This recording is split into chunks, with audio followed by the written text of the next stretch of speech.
اتنا پتلا وہ لباس پہنتی تھی، اس لیے اس عذاب میں وہ گرفتار کر دی گئی۔ میں پوچھنا چاہتا ہوں اے اسلام کی مقدس شہزادیوں، تمہارا جسم بہت نازک ہے، تم بہت کمزور ہو، تمہیں صنف نازک کہا گیا ہے۔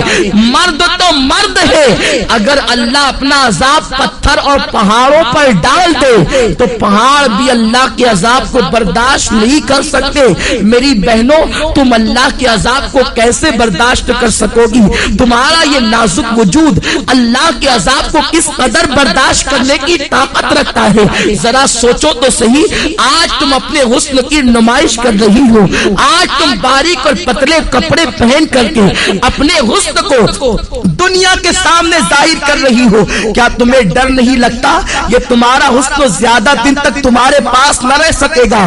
جوانی کتنے دن کے لیے آتی ہے؟ جوانی آتی ہے جانے کے لیے، جوانی آتی ہے ختم ہونے کے لیے۔ زیادہ سے زیادہ جوانی 10 سے 15 سال تک تمہارے پاس رہے گی۔ اپنی جوانی کی عمر میں تم اپنے حسن کی نمائش کر لو، تم اپنے حسن کی خوب نمائش کرو گی۔ اس کے بعد پھر کیا ہے؟ جس حسن کی تم نمائش کر رہی ہو، یہ نمائش تمہارا کرنا اسی تمہارے خوبصورت چہرے کو کبھی قبر کے کیڑے کھائیں گے، کبھی قبر کی مٹی کھائے گی۔ اپنی بڑی بڑی آنکھوں میں کاجل لگا کر، اپنی خوبصورت آنکھوں میں کاجل لگا کر بار بار آئینوں کو دیکھتی ہو اور بار بار عورتوں پہ فخر محسوس کرتی ہو کہ میری آنکھیں اتنی خوبصورت ہے، میرا چہرہ اتنا خوبصورت ہے۔ ارے نادانو، تمہارے خوبصورت چہرے کی حقیقت کیا ہے؟ اگر تمہارے چہرے پر چند پھنسیاں نکل آئے تو تمہارا شوہر بھی تمہاری طرف نگاہ اٹھا کر دیکھنے کو تیار نہ ہوگا، مگر اللہ اکبر، اس دنیا کے اندر اپنے چہرے کو حسین بنانے کے لیے، اپنے چہروں کو خوبصورت بنانے کے لیے اس قدر اہتمام کرتی ہو اور خوبصورت چہرے پہ اتنا مٹک مٹک کر اتراتی ہو۔ یہ تمہارا خوبصورت چہرہ قبر کے اندر 3 دن کے اندر بگڑ جائے گا، 3 دن کے اندر اسے قبر کے کیڑے کھائیں گے۔ حضرت سعید ابن مسیب رحمت اللہ تعالی علیہ فرماتے ہیں، جب حضرت علی مرتضیٰ کے ساتھ میں قبرستان گیا تو میں نے جانے کے بعد کیا دیکھا؟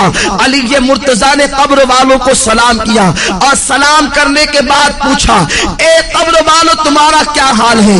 تمہاری کیا کیفیت ہے؟ تو ایک قبر سے آواز آئی، علی کیا پوچھتے ہو؟